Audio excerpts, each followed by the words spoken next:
Welcome back to Roundball Rants. If you've been following along since day one, you know I've been teasing these preseason division previews for a while now, dropping little nuggets here and there, talking about roster shakeups, player movement, current and past commissioners, the return of the big man. Well, the wait's over. We're finally diving into it, starting today with the always entertaining Atlantic Division. Now, if you caught our last episode, Return of the Big Man, you know we talked about how the center position is making a comeback across the league. Joel Embiid, Nikolai Jokic, even guys like Alperen Sengun. They've redefined what it means to be a big man in today's NBA. But what makes this division special is that the big man era isn't just about height anymore, it's about impact. Every team in the Atlantic has someone who's capable of changing the game, whether that's through defense, versatility, or sheer scoring dominance.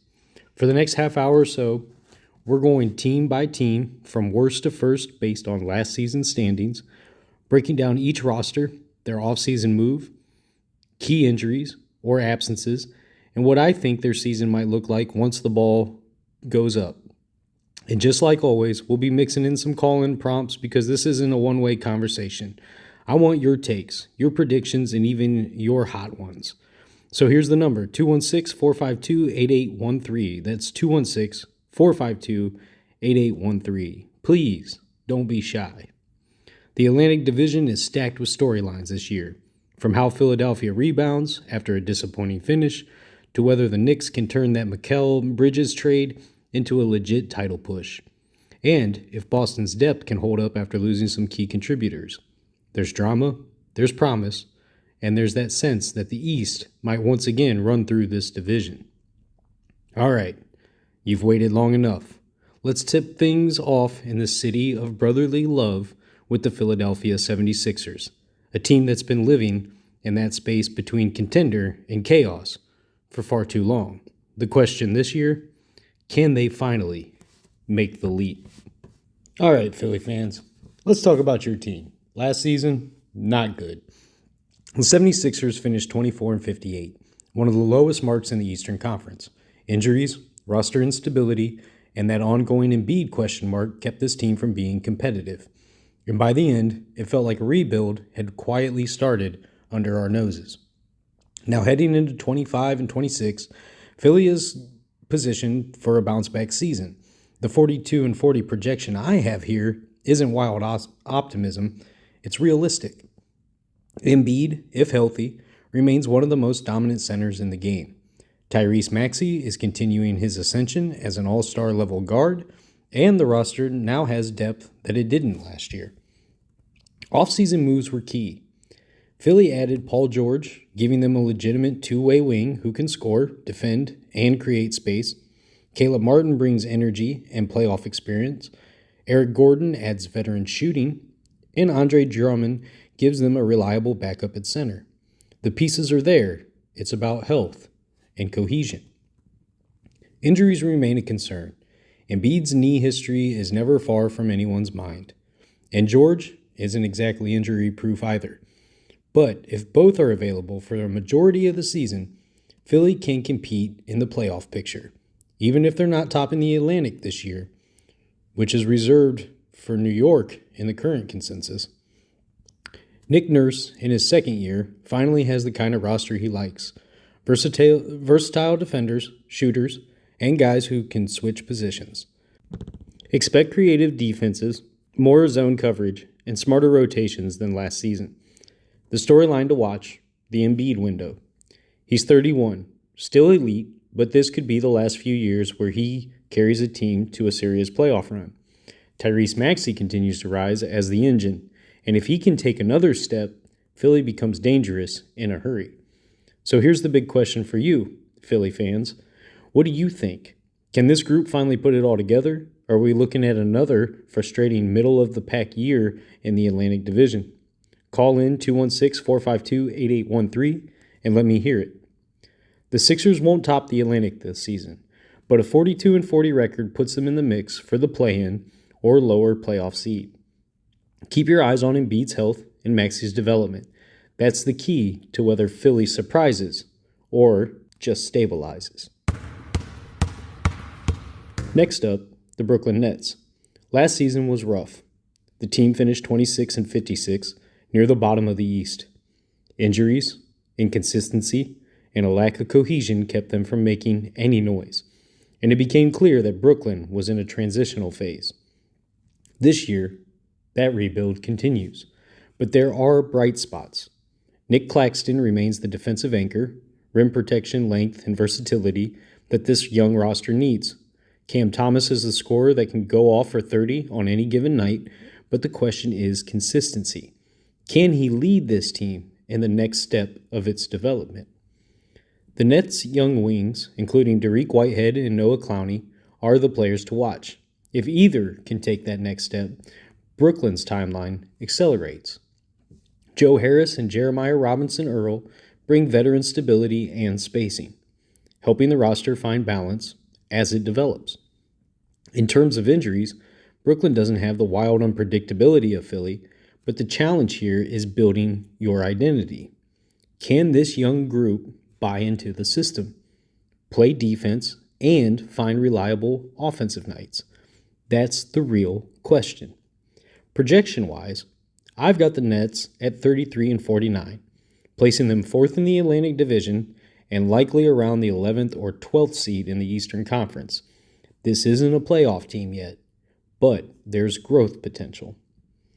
Some of the storylines to watch. Which young wing steps up and becomes a consistent contributor? Can Thomas translate scoring bursts into leadership? Does Claxton's defense set the tone for Brooklyn's entire identity? And could Brooklyn make a midseason trade to accelerate development? And here's the call to action for all the listeners who are watching this on YouTube right now. If you're enjoying this breakdown, don't forget to like the video, follow the channel, and subscribe.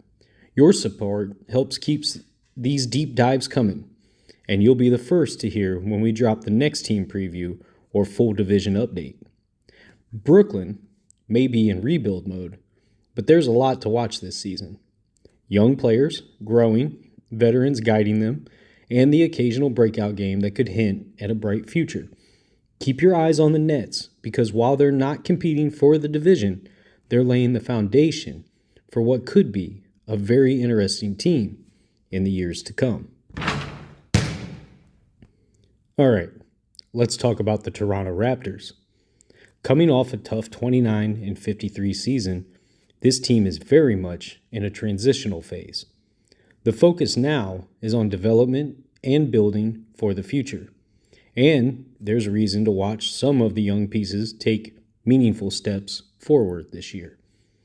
At the center of it all is Scottie Barnes, who continues to grow into a versatile forward capable of impacting every facet of the game. He's the cornerstone, the player this rebuild can lean on. And his development will dictate a lot of this team's ceiling. Supporting him, Brandon Ingram brings scoring and veteran leadership, a steadying presence for the younger players. R.J. Barrett remains part of the mix, adding consistency, while Jakob Poeltl anchors the defense in the paint and provides a reliable veteran presence. In the backcourt, Emmanuel quickly gives them some offensive punch and depth, while the rookies Grady Dick and Jacoby Walter are going to be interesting to watch. How quickly can they adjust to the NBA level? Will they find meaningful roles as the season progresses? And then there's Jonathan Mogbo and Elijah Martin, young players who have the tools to contribute if they can adapt and seize their opportunities. All told, I have the Raptors projected to finish 29-53, placing them fifth in the Atlantic Division. That may not get them into the playoff picture, but the goal here is growth. This season is about gaining experience, learning to compete night in and night out, and starting to establish a team identity that will matter in the years ahead. One of the storylines that I'll be watching closely is Barnes's continued development. Can he take the next step and become the clear leader and primary option for this team? Watching how the rookies integrate into the rotation will also be key. as will how the veterans like Ingram and Poltel guide the younger players and set the tone for effort and professionalism. And of course, keeping the roster healthy is critical. Even though they're not a playoff team yet, injuries could derail any progress or slow down the development of these young players. So, Raptors fans, the excitement this season isn't about wins and losses as much as it is about potential. Watching the growth of Scottie Barnes, seeing how the young players adapt, and feeling the team start to define its identity, that's where the story is this year in Toronto. It's a season of laying the foundation for what could be a very interesting future. All right, let's shift things back to the state of New York and the New York Knicks. Having coming off a 51-31 season last year, one of the best records they've had in decades, and this year they're projected to win the Atlantic Division. That's right, New York is back in the driver's seat, and expectations are sky high in the Big Apple. The Knicks made a major move in the offseason by acquiring Mikal Bridges, a two-way star whose defensive versatility and off-ball scoring will instantly upgrade this roster. He slots in alongside Jalen Brunson, Julius Randle, and OG Anunoby, with Mitchell Robertson anchoring the paint and Dante DiVincenzo providing energy and perimeter shooting off the bench. Now, the Villanova connection has officially turned into a culture. Brunson, Bridges, DiVincenzo, and others share that winning DNA. You can see it in how they communicate on the floor. The ball moves, rotations work, and the defense closes gaps as a unit. This isn't just talent on paper. This is a connected roster. Let's talk about Jalen Brunson. Last season, he made the leap to legitimate All-NBA level. The poise, the footwork, the clutch scoring, he's become one of the most reliable late-game options in basketball. He runs this team, sets the pace, and creates looks for teammates. The ceiling for this Knicks team scales directly with the Brunson's performance. Julius Randle still brings that battering ram presence, scoring inside, operating the mid-range, and bringing leadership every night. He's had his ups and downs in playoff settings, but this season the pressure is spread more realistically across the roster. With Bridges in the fold, Randle won't be the only offensive fulcrum, and that should help him be more efficient late in games. Mikal Bridges is obviously the X factor. He comes in as an elite perimeter defender who can also move without the ball and knock down threes. That combination of defense and spacing changes matchups for the Knicks. Opposing wings now have to pick up their poison. Pair him with OG Anunoby, and New York suddenly has a wing wall capable of switching, contesting, and forcing teams into tougher shots. Mitchell Robinson remains a key piece that doesn't show up on highlight reels nearly enough. His rim protection and offensive rebounding give New York easy possessions and 2 chance points. If Robinson stays healthy and plays heavy minutes against other big lineups, that's a matchup advantage the Knicks can exploit. Depth matters in long seasons, and this roster has it. Dante DiVincenzo provides shooting and quickness off the bench. Josh Hart brings toughness and hustle.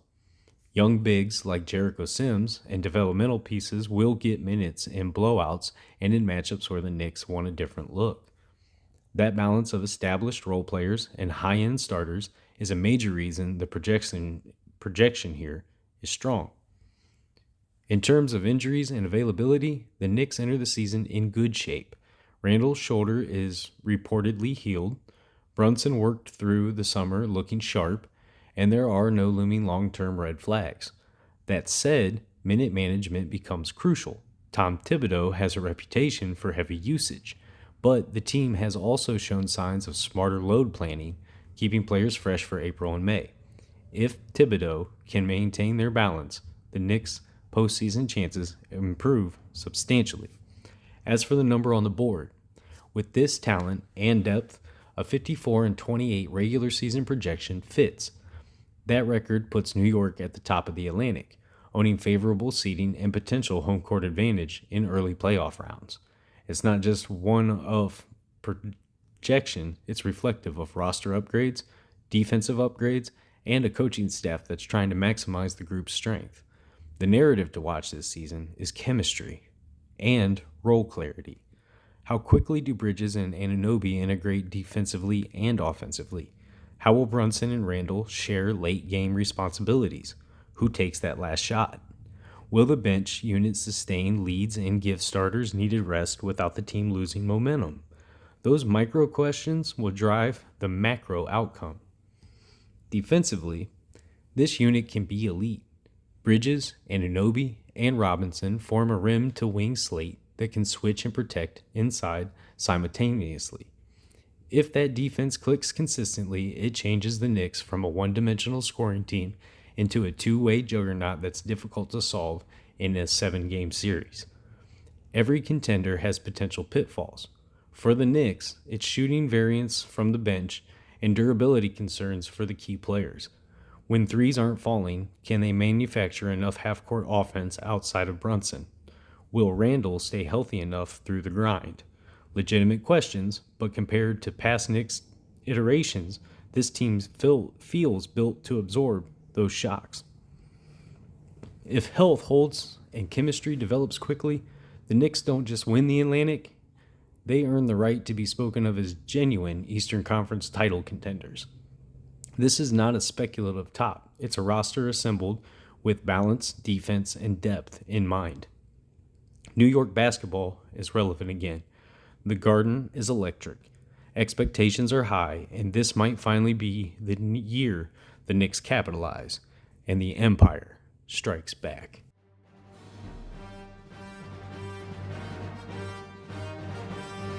Turning our attention to the Boston Celtics, we start this season with a story of resilience. The team has been the staple of the Eastern Conference contention for years, but heading into 25 and 26, everything has changed. The centerpiece of the Celtics' plans, Jayson Tatum, suffered a ruptured Achilles tendon in Game 4 of the Eastern Conference semifinals against the Knicks back in May. He underwent surgery, and the team has made it clear there's no timeline for a return, meaning he's expected to miss the majority, if not all, of this season. And that is huge. It's a moment that forces the Celtics to rethink everything, not just lineups, but strategy and leadership. Without Tatum, Jaylen Brown steps up as the undisputed leader. He's the engine of this team now, carrying both the scoring and the defensive load. Expect him to take on a much bigger role, and he'll need to guide this roster through what will be a challenging season. Brown has the ability to do it. His athleticism, defensive versatility, and scoring touch make him the perfect candidate to lead the Celtics through adversity. The Celtics' backcourt is anchored by Derek White, who continues to excel as a floor general and defender. White's intelligence on both ends will be critical this year. Boston also has Peyton Pritchard, who's capable of stretching the floor and keeping defenses honest. In the front court, Chris Boucher is now the leader, bringing size, defensive presence, and rim protection, while Neemias Queta is expected to provide more stability in the center role. This is a team that has leaned on a mix of veterans and younger players, and we'll be watching to see how they gel without their star forward. Over the offseason, the Celtics have made some key additions to bolster their depth. Anthony Simmons joins the backcourt, adding scoring versatility and the ability to create his own shot. Luka Garza adds another scoring option inside, helping fill some of the gaps left by departing veterans. And while players like Hugo Gonzalez, Josh Minot, and Max Shulga may be less known, they provide potential and energy that the Celtics will lean on, especially as the season stretches on. It's worth noting that Al Horford is no longer with the team, having signed with the Golden State Warriors. His veteran leadership and spacing are missed, but the Celtics are counting on Boucher and the younger front court to step up. The team also no longer has Kristaps Porzingis, who went to Atlanta, and Jrue Holiday, who has moved on. So the roster is reoriented around Brown's leadership and collective effort from the supporting cast. So, how does this affect their projection? Even with these challenges, Boston is expected to finish second in the Atlantic Division, behind the Knicks. we're looking at a projected record of 53-29. That's solid, and it keeps them firmly in the playoff picture, but it reflects the reality of Tatum missing most of the season and the Celtics adapting to a roster that's in transition. Every game is going to count, and the margin for error is smaller than ever. The key storylines this year are all about resilience, adaptation, and leadership. Can Jaylen Brown carry the scoring and defensive load? Will Derek White in the backcourt take the reins on both ends? How quickly will the young front court and new additions like Boucher and Simmons integrate into the rotations? And if Tatum does return late, can he provide a meaningful lift, or will the team have already established an identity without him? These are questions that Celtics fans will be watching closely. Defensively, the 2025 and 26 Boston Celtics enter the season with significant challenges, but also opportunities. They're no longer the favorites in the Atlantic Division. That honor goes to the Knicks, but they remain a serious contender in the East. Their projected 53-29 record reflects a team that can compete at a high level, even as it navigates adversity. It's a story of resilience, leadership, and evolution, and we'll be watching closely to see how they respond without one of their key stars. This season is all about proving that Boston's excellence isn't tied to a single player. It's a culture, a system, and a team that can adapt and thrive. All right, let's take a step back and look at the Atlantic Division as a whole. Now that we've gone team by team, this gives us a clear picture of where each squad stands heading into the 25-26 regular season. At the top, the New York Knicks are our projected division winners coming in at 54-28, with Jalen Brunson, Karl Anthony Towns, and the defensive and scoring versatility of OG Anunoby and Mikal Bridges, plus the coaching of Mike Brown. New York has a balanced roster poised to compete for home court advantage in the East. Chemistry and rotations will be key, but expectations are sky high. Knicks fans have a lot to be excited about this year. In second place, the Boston Celtics are projected at 53-29.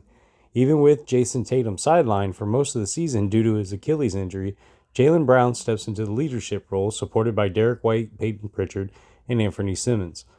Depth, resilience, and smart rotations will be key for Boston.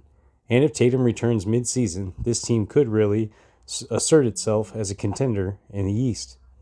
Third, the Philadelphia 76ers come in at 42-40, aiming for a bounce-back campaign.